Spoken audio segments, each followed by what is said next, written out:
ಭೂಮಿಯಲ್ಲಿ ಈ ಸೂಕ್ಷ್ಮ ಜೀವಿಗಳನ್ನೆಲ್ಲ ಈ ಕೆಮಿಕಲ್ ಹಾಕಿ ನಾವು ಹಾಳು ಮಾಡಿದ್ದೀವಿ.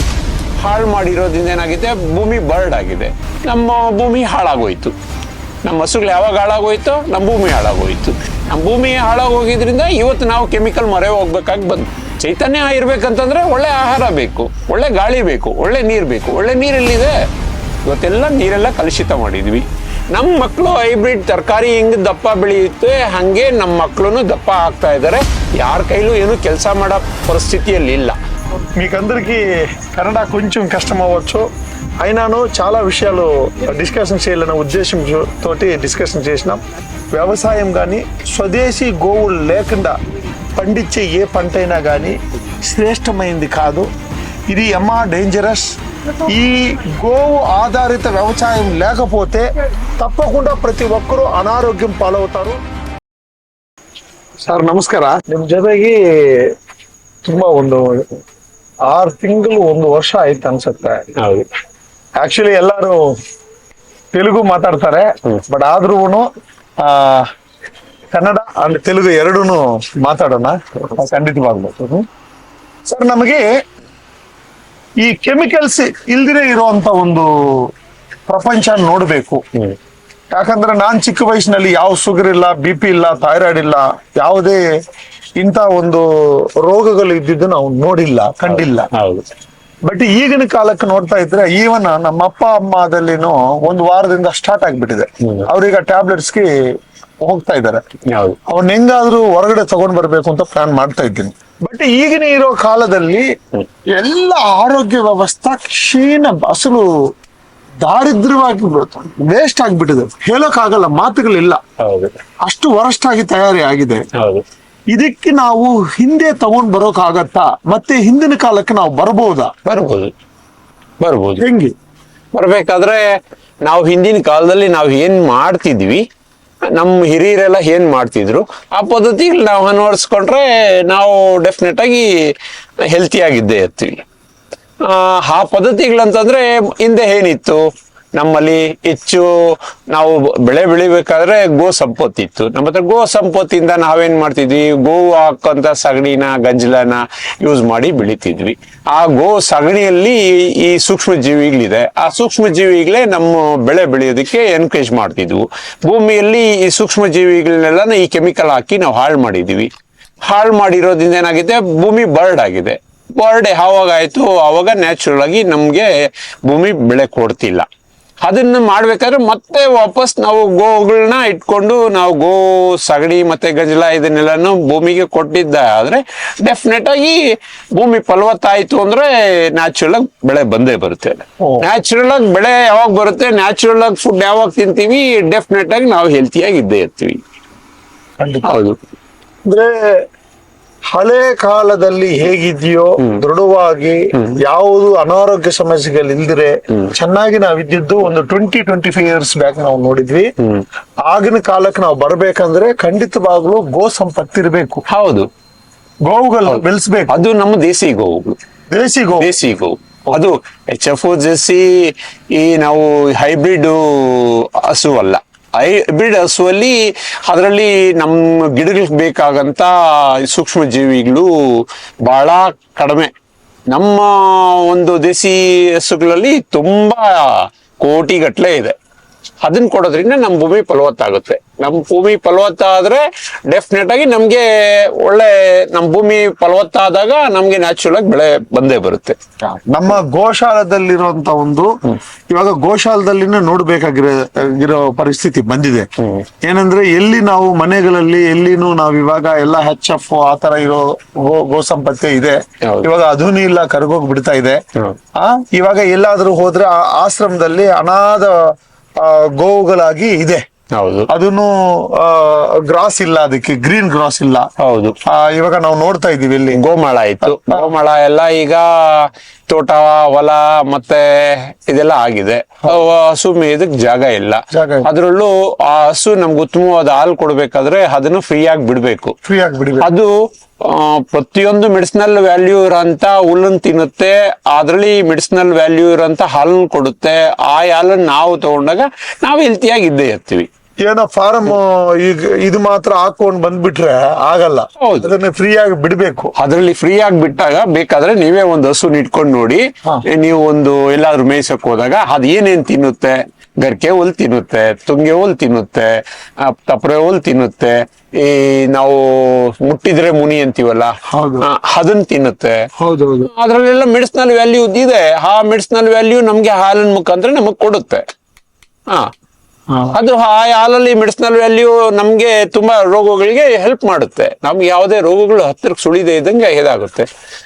ಅದರಲ್ಲಿ ಗುಡ್ ಕೊಲೆಸ್ಟ್ರಾಲ್ ಜಾಸ್ತಿ ಇದೆ ಅದ್ರ ತುಪ್ಪದಲ್ಲಿ. ಅದೇ ನಮ್ಮ ಈ HF JCS ಗಳಲ್ಲಿ ಗುಡ್ ಕೊಲೆಸ್ಟ್ರಾಲ್ಗಿಂತ ಬ್ಯಾಡ್ ಕೊಲೆಸ್ಟ್ರಾಲ್ ಜಾಸ್ತಿ ಇದೆ. HDL LDL ಅಂತಾರೆ. HDL ಇರುವಂತ ನಾವು 1 ಲೀಟ್ರು ಅರ್ಧ ಲೀಟ್ರು ಕೂಡ ಹಸು ಇದು ಕಡಿಮೆ ಹಾಲು ಕೊಡುತ್ತೆ ಅಂತ ನಾವೇನ್ ಮಾಡಿದ್ವಿ, ನಮ್ಮ ಹಸುಗಳನ್ನ ಎಲ್ಲ ಈ ಕಟಗರ ಕೈ ಕೊಟ್ವಿ. ಅವರೆಲ್ಲ ಕಡ್ದು ಮಾಂಸನ ಎಕ್ಸ್ಪೋರ್ಟ್ ಮಾಡಿದ್ರು. ನಮ್ಮ ಭೂಮಿ ಹಾಳಾಗೋಯ್ತು. ನಮ್ಮ ಹಸುಗಳು ಯಾವಾಗ ಹಾಳಾಗೋಯ್ತೋ ನಮ್ಮ ಭೂಮಿ ಹಾಳಾಗೋಯ್ತು. ನಮ್ಮ ಭೂಮಿ ಹಾಳಾಗೋಗಿದ್ರಿಂದ ಇವತ್ತು ನಾವು ಕೆಮಿಕಲ್ ಮೊರೆ ಹೋಗ್ಬೇಕಾಗಿ ಬಂತು. ಕೆಮಿಕಲ್ ಹಾಕಿದ್ರೇನೆ ಬೆಳೆ ಬರೋದು ಅನ್ನೋ ಮಟ್ಟಕ್ಕೆ ಆಯ್ತು. ನಮ್ಮ ಹಸುಗಳಿದ್ದಿದ್ರೆ ನಾವು ಯಾವ ಕೆಮಿಕಲ್ ಮೊರೆ ಹೋಗುವಂತ ಅವಶ್ಯಕತೆ ಇರಲಿಲ್ಲ. ನಾವು ಸ್ವತಂತ್ರ ಬಂದಾಗ 30 ಕೋಟಿ ಜನ ಇದ್ದಿದ್ದು, ನಮ್ಮ ಹಸುಗಳಿದ್ದು 90 ಕೋಟಿ. 90 ಕೋಟಿ ಹಸುಗಳಂದ್ರೆ ಒಬ್ಬರಿಗೆ 3 ಹಸು ಇತ್ತು. ಇವತ್ತು ಎಷ್ಟು ಕೋಟಿ ಹಸು ಇದೆ ನಮ್ಮಲ್ಲಿ? ನಾವು 140 ಕೋಟಿ ಜನ ಆಗಿದ್ದೀವಿ ಇವತ್ತು ಹತ್ತತ್ರ. ಆದ್ರೆ ಇವತ್ತು ನಮ್ಮ ಹಸುಗಳು ಎಷ್ಟಿದೆ? 140 ಕೋಟಿ ಹಸುನು ಇರೋದು ಕಷ್ಟ ಅಲ್ಲ. ಎಲ್ಲಿದೆ? 20 ಕೋಟಿ ಸಿಗುತ್ತೋ ಇಲ್ಲ ಡೌಟ್ ನನ್ಗೆ. 20 ಕೋಟಿ ಅದ್ರಲ್ಲೂ ನಮ್ ದೇಸಿ ಹಸುಗಳು ಏನು ಒಂದ್ 2-3 ಕೋಟಿನೂ ಸಿಗುತ್ತೋ ಇಲ್ಲೋ. ಆ ತರ ಪರಿಸ್ಥಿತಿಗೆ ಬಂದಿದ್ವಿ. ಚೈತನ್ಯ ಇರ್ಬೇಕಂತಂದ್ರೆ ಒಳ್ಳೆ ಆಹಾರ ಬೇಕು, ಒಳ್ಳೆ ಗಾಳಿ ಬೇಕು, ಒಳ್ಳೆ ನೀರ್ ಬೇಕು. ಒಳ್ಳೆ ನೀರ್ ಎಲ್ಲಿದೆ? ಇವತ್ತೆಲ್ಲ ನೀರೆಲ್ಲ ಕಲುಷಿತ ಮಾಡಿದ್ವಿ. ಪಾಯ್ಸನ್ ಹಾಕಿದ್ವಿ. ಆ ಪಾಯ್ಸನ್ ಮಳೆ ನೀರ್ ಜೊತೆ ನೀರು ತಲುಪಿದೆ. ಆ ನೀರು ಪಾಯ್ಸನ್ ಆಗಿದೆ. ಗಾಳಿನೂ ಇವತ್ತು ವಿಷ ಆಗಿದೆ. ಪೊಲ್ಯೂಷನ್ ಆಗ್ತಾ ಇದೆ. ಒಳ್ಳೆ ಗಾಳಿ ಇಲ್ಲ, ಒಳ್ಳೆ ಆಮ್ಲಜನಕ ಇಲ್ಲ. ಗಿಡ ಮರನ ಹಾಳು ಮಾಡ್ತಾ ಇದೀವಿ. ನಮ್ಮ ಪ್ರಕೃತಿಯಲ್ಲಿ ಏನಿತ್ತು ಅದನ್ನೆಲ್ಲ ಹಾಳು ಮಾಡ್ತಿದ್ವಿ. ಇನ್ನು ಎಲ್ಲಿಂದ ನಮ್ಗೆ ಆರೋಗ್ಯ ಬರುತ್ತೆ? ಮೇನ್ ಆಗಿ ನನಗೆ ಇವತ್ತು ಡಿಸ್ಕಷನ್ ಬೇಕಾಗಿರೋದು ಏನಂತಂದ್ರೆ, ಇಂಥ ಹಣ್ಣುಗಳೆಲ್ಲ ಇವಾಗ ಈ ಡಾಕ್ಟರ್ಸೇ ಭಯ ಪಡ್ತಾ ಇದ್ದಾರೆ. ಇಂಥ ಹಣ್ಣು ನಾವು ತಿನ್ಬೇಕಂತಂದ್ರೆ ಅವರೇ ಭಯ ಪಡ್ತಾ ಇದ್ದಾರೆ. ಮೇಲ್ಗಡೆ ಚೆನ್ನಾಗಿ ವಾಷಿಂಗ್ ಮಾಡಿ ಒಳಗಡೆ ಬಂದು ಏನ್ ವಾಷಿಂಗ್ ಮಾಡಿದ್ರು ಏನ್ ಮಾಡಿದ್ರು ಒಳಗಡೆ ಇವಾಗ ಕೆಮಿಕಲ್ಸ್ ಇಂದಾನೆ ಎಲ್ಲ ಬಂದಾಗ ಯೂರಿಯಾ ಕಾಂಪ್ಲೆಕ್ಸ್ ಏನೇನೋ ವಿಧವಾದಂತ ಒಂದು ಕೆಮಿಕಲ್ಸ್ ಇಂದ ಬೆಳೀತಾ ಇದ್ದಾಗ ನಾವು ಮೇಲ್ಗಡೆ ಎಷ್ಟು ಕ್ಲೀನಿಂಗ್ ಮಾಡಿ ತಿಂದ್ರು ಒಳಗಡೆ ಎಲ್ಲ ಕೆಮಿಕಲ್ಸ್ ಇಂದಾನೇ ಬೆಳೆದಿರುವಾಗ ಖಂಡಿತವಾಗ್ಲೂ ಇದು ಚಿಕ್ಕ ಮಕ್ಕಳಿಗೆ ಬ್ಲಡ್ ಕ್ಯಾನ್ಸರ್ಸ್ ಸ್ಟಾರ್ಟ್ ಆಗಿರೋದು ನಾವು ನೋಡಿದ್ವಿ. ಹೌದು ಏನ್ ಸರ್? ಈವನ್ ಪ್ರತಿ ಮನೆಯಲ್ಲಿನೂ ಪ್ರತಿ ಮಕ್ಕಳಿಗೂ ಬ್ಲಡ್ ಕ್ಯಾನ್ಸರ್ ಅನ್ನೋದು 10ರವರೆಗೂ ಬಂದ್ಬಿಟ್ಟಿದೆ. ಮಕ್ಕಳು ಎಲ್ಲಾರ್ಗು ಸರ್ವ ಸಾಧಾರಣ ಆಗ್ಬಿಡ್ತಾ ಇದೆ ಬ್ಲಡ್ ಕ್ಯಾನ್ಸರ್ಸ್ ಆಗ್ಲಿ. ಒಂದು 12 ಇಯರ್ಸ್ಗೆ ಒಂದು 11 ಇಯರ್ಸ್ಗೆಲ್ಲ ಇವರೆಲ್ಲ ದೊಡ್ಡವರಾಗ್ಬಿಡ್ತಾ ಇದಾರೆ. ಹೌದು. ಹೈಬ್ರಿಡ್ಸ್ ಯಾವಾಗ ನಮ್ಮಲ್ಲಿ ನಾಟಿ ತಳಿಗಳಂತ ಏನಿತ್ತು, ನಾಟಿ ತಳಿಯಲ್ಲಿ ನಮ್ಗೆ ಬೇಕಾಗಂತ ದೇಹಕ್ಕೆ ಬೇಕಾಗಂತ ಪೋಷಕಾಂಶಗಳು ತುಂಬಾ ಇತ್ತು.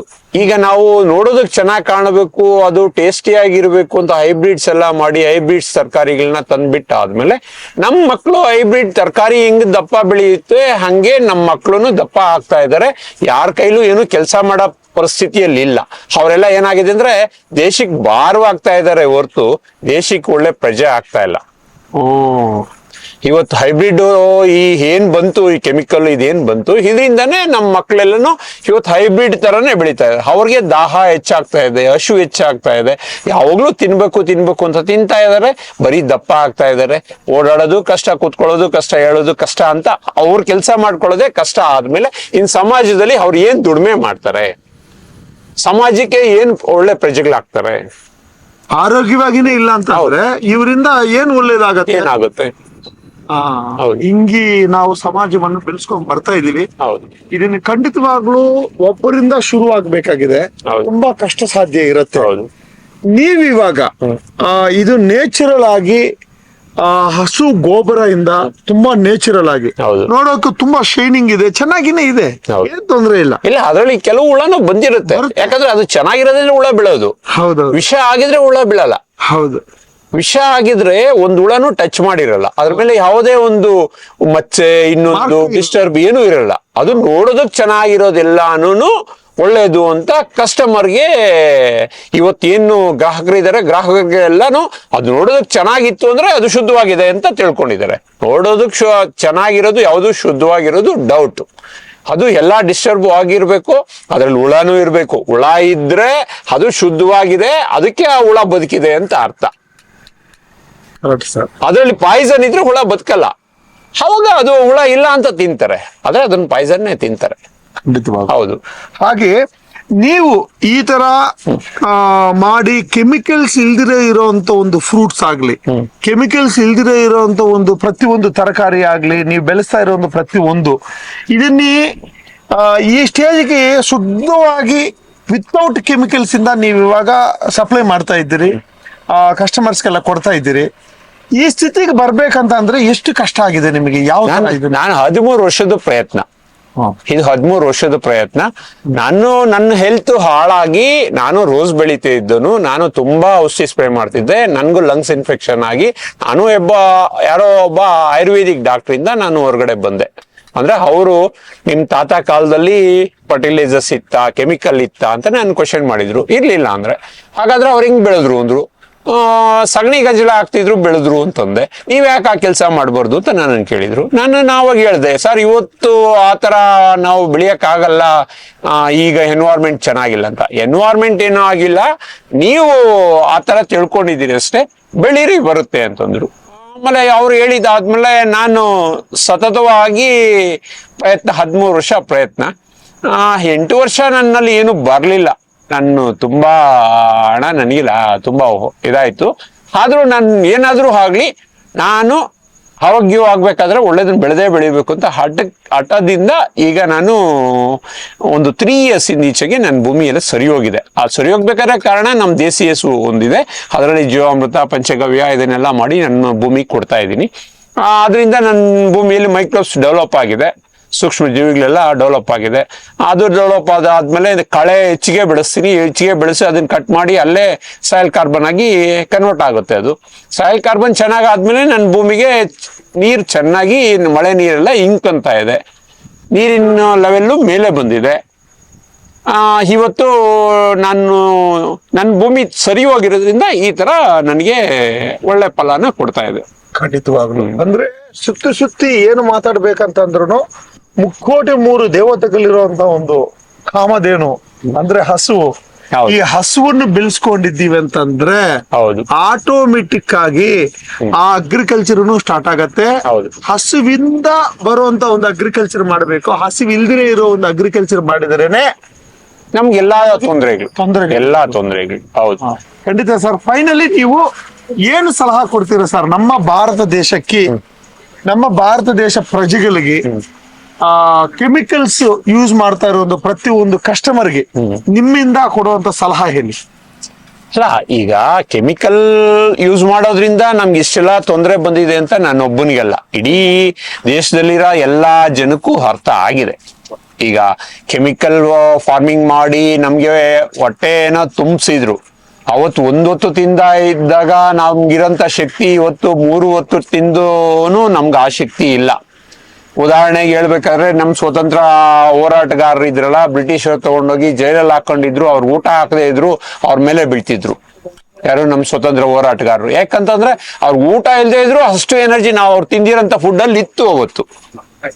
ಆದ್ರಿಂದ ಅವ್ರು ಏನ್ ಮಾಡಿದ್ರು, ಈ ಹೊರದೇಶದಿಂದ ಈ ಅಲ್ಯೂಮಿನಿಯಂ ಪಾತ್ರೆಗಳನ್ನ ತರಿಸಿ ಅದರಲ್ಲಿ ಬೇಯಿಸಿ ಹಾಕಿ ಆ ಅಲ್ಯೂಮಿನಿಯಂ ಆಕ್ಸೈಡ್ ಎಲ್ಲ ರಿಲೀಸ್ ಆಗಿ ಅವರು ಆವಾಗ ಏನಾಯ್ತು, ಶಕ್ತಿ ಕುಂದಿತು ಅವ್ರಿಗೆ ಆ ಪಾತ್ರೆಗಳಲ್ಲಿ ಬೇಯಿಸಿ ಹಾಕಿದಾಗ. ಆವಾಗ ಅವರು ವೀಕ್ ಆದ್ರು. ಅಂದ್ರೆ ಈ ಮೆಥಡ್ಸು ಅವ್ರು ಬ್ರಿಟಿಷರೇ ಬಂದಾಗ ಇವೆಲ್ಲ ನಮ್ಮ ಇದರಲ್ಲಿ ಮಾಡಿದ್ದಾರೆ. ಆದ್ರೆ ನಾವು ಇವತ್ತು ಅದನ್ನ ಸಿಲ್ವರ್ ಪಾತ್ರೆ ಅಂತ ತಿಳ್ಕೊಂಡು ಅಲ್ಯೂಮಿನಿಯಂ ಪಾತ್ರೆಗಳಲ್ಲಿ ಇವತ್ತು ಮನೆಗಳಲ್ಲಿ ಇಟ್ಕೊಂಡು ನಾವು ಮಾಡ್ಕೊಂಡು ತಿಂತಾ ಇದೀವಿ. ಅದನ್ನ ಅಲ್ಯೂಮಿನಿಯಂ ಪಾತ್ರೆ ಅಂತ ಮಾರ್ಲಿಲ್ಲ, ಸಿಲ್ವರ್ ಪಾತ್ರೆ ಅಂತ, ಬೆಳ್ಳಿ ಪಾತ್ರೆ ಅಂತ ಮಾಡಿದ್ರು. ಬೆಳ್ಳಿ ಪಾತ್ರೆಯಲ್ಲಿ ಮಾಡಿ ತಿಂದ್ರೆ ಅದು ತುಂಬಾ ಒಳ್ಳೇದಿದೆ. ಬೆಳ್ಳಿ ತಟ್ಟೆಯಲ್ಲಿ ಊಟ ಮಾಡೋದು, ಬೆಳ್ಳಿ ಲೋಟದಲ್ಲಿ ನೀರು ಕುಡಿಯೋದು, ಹಾಲು ಕುಡಿಯೋದು, ಇದೆಲ್ಲ ಒಳ್ಳೆ ಆರೋಗ್ಯಕ್ಕೆ ಒಳ್ಳೇದು. ಆದ್ರೆ ಅದನ್ನ ಏನ್ ಮಾಡಿದ್ರು, ಅಲ್ಯೂಮಿನಿಯಂನ ಸಿಲ್ವರ್ ಅಂತೇಳಿ ಹೆಸರಿಟ್ಟು ಇವತ್ತು ಪ್ರತಿ ಮನೆಯಲ್ಲೂ ಸಿಲ್ವರ್ ಪಾತ್ರೆ ಅಂತೇಳಿ ಅಲ್ಯೂಮಿನಿಯಂ ಪಾತ್ರೆಯಲ್ಲಿ ಬೇಯಿಸಿ ತಿಂತಾ ಇದ್ದಾರೆ. ಕುಕ್ಕರ್ ನೋಡಿ ಅದೇ, ಪಾತ್ರೆಗಳು ನೋಡಿ ಅದೇ ಇದೆ. ಇನ್ನು ಆರೋಗ್ಯ ಎಲ್ಲಿಂದ ಉಳ್ಕೊಳ್ಳುತ್ತೆ? ಅದ್ರ ಜೊತೆಗೆ ಪ್ಲಾಸ್ಟಿಕ್ ಬಂದಿದೆ. ಯಾವುದ್ರಲ್ಲಿ ನೋಡು ಪ್ಲಾಸ್ಟಿಕ್, ಅದರಲ್ಲಿ ಆಹಾರದ ಇದನ್ನ ಇಡ್ತಿದ್ದಾರೆ. ಅದು ಮೈಕ್ರೋ ಲೆವೆಲ್ ಅಲ್ಲಿ ನಮ್ ದೇಹ ಸೇರ್ತಾ ಇದೆ ಪ್ಲಾಸ್ಟಿಕ್ ಅಂಶ. ಅದರಿಂದ ನಮ್ಗೆ ಇಲ್ಲದೆ ಇರೋ ಕಾಯಿಲೆಗಳೆಲ್ಲ ಬರ್ತಾ ಇದೆ. ಹೊಸ ಕಾಯಿಲೆಗಳೆಲ್ಲ ಸೃಷ್ಟಿ ಆಗ್ತಾ ಇದೆ. ಸೃಷ್ಟಿ ಆಗ್ತಾ ಇದೆ. ಖಂಡಿತವಾಗ್ಲೂ ಸಾರ್ ಜೊತೆ ಮಾತಾಡಿದ್ದು ತುಂಬಾ ಒಳ್ಳೆ ಡಿಸ್ಕಷನ್ಸ್. నిమಗೆಲ್ಲ తెలుగు కన్నడ అష్టొంది అర్థం ఆగల అనిసತ್ತೆ. మీకందరికి కన్నడ కొంచెం కష్టం అవ్వచ్చు, అయినాను చాలా విషయాలు డిస్కషన్ చేయాలనే ఉద్దేశం తోటి డిస్కషన్ చేసినాం. ఇంకొకసారి కుదిరితే తెలుగులో కూడా దీన్ని ఒకసారి డిస్కషన్ చేస్తాం సార్ ఫ్రీ ఉన్నప్పుడు. తప్పకుండా మన బీవీఎం ప్రేక్షకులందరికీ నేను ఒకటే తెలియజేయాలనుకుంటా ఉన్నాను. ఈ రోజు మేము డిస్కషన్ చేసిండే సారాంశం ఏమి అంటే, స్వదేశీ గోవులు లేని వ్యవసాయం కానీ, స్వదేశీ గోవులు లేకుండా పండించే ఏ పంటైనా కానీ శ్రేష్టమైంది కాదు. తప్పకుండా ఈ రోజు కెమికల్స్ తోటి ఏ గోవు సహకారం లేకుండా, గోవులే అవసరం లేకుండా, ఈ రోజు గో ఆధారమే లేకుండా అగ్రికల్చర్ జరుగుతూ ఉంది. ఇది డేంజరస్. ఈ గోవు ఆధారిత వ్యవసాయం లేకపోతే తప్పకుండా ప్రతి ఒక్కరూ అనారోగ్యం పాలవుతారు. తప్పకుండా ప్రతి ఒక్కరికి బీపీలు, షుగర్లు, థైరాయిడ్లు, బ్లడ్ క్యాన్సర్లు, విచిత్ర రోగాలు, అర్ధాయుషుతోనే ప్రజలందరూ చచ్చిపోయేంత పరిస్థితికి ఈ రోజు వచ్చేసి మన భారతదేశం తయారైంది. భారతదేశమే కాదు, ప్రపంచ దేశాలన్నీనూ దీంట్లో వచ్చేసి కొట్టుకుపోతా ఉన్నాయి. తప్పకుండా స్వదేశీ గోవుల్ని రక్షిద్దాం. స్వదేశీ గోవుల్ని ప్రతి ఇంటికి ఒక గోవు, ప్రతి ఇంటికి 2-3 గోవులు ఉండే విధంగా వచ్చేసి గవర్నమెంట్ స్టెప్స్ తీసుకోవాలా. యావత్ ప్రపంచంకి ఒక్కొక్క కుటుంబానికి ఒక గోవు ఇచ్చే రోజు తీసుకొని వస్తాను.